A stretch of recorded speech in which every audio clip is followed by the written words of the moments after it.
غیر ملکی مندوبین کے ایک وفد نے جمعرات اور جمعہ کو بیجنگ میں منعقد ہونے والی گلوبل سویلائزیشنز ڈائیلاگ کی وزارتی کانفرنس میں شرکت سے قبل شنگھائی میں مختصر قیام کیا ہے۔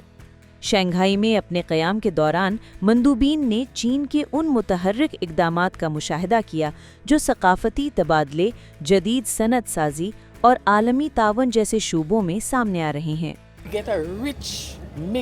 ہمیں یہاں خیالات اور مکالمے کا ایک بھرپور امتزاج دیکھنے کو ملا۔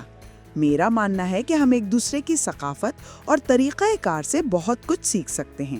جب ہمیں دوسروں کے پس منظر کو بہتر طور پر سمجھنے کا موقع ملتا ہے تو ہم نہ صرف ان کی زیادہ قدر کرتے ہیں بلکہ انہیں زیادہ آسانی سے قبول بھی کرتے ہیں۔ انہوں نے ہوانگپو دریا میں رات کے وقت کروز کا لطف اٹھایا، کنچو اوپیرا اور جاز کی پرفارمنسز کے ذریعے شہر کی ثقافتی ہم آہنگی کو محسوس کیا اور ساتھ ہی ٹیسلا کی میگا فیکٹری اور یانگشان بندرگاہ کا بھی دورہ کیا ہے۔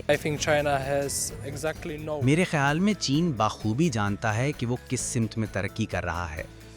دنیا بھر کے ممالک کے لیے یہ بات اہم ہے کہ وہ چین کی پیروی کریں، کیونکہ آپ ہمیں اپنے ساتھ ترقی کرنے کا واقعی ایک زبردست موقع فراہم کر رہے ہیں۔ مجھے خوشی ہے کہ چین قیادت کر رہا ہے اور وہ بندرگاہوں پر خودکاری سے متعلق ٹیکنالوجی دوسروں کے ساتھ شیئر کرنے کے لیے تیار ہے۔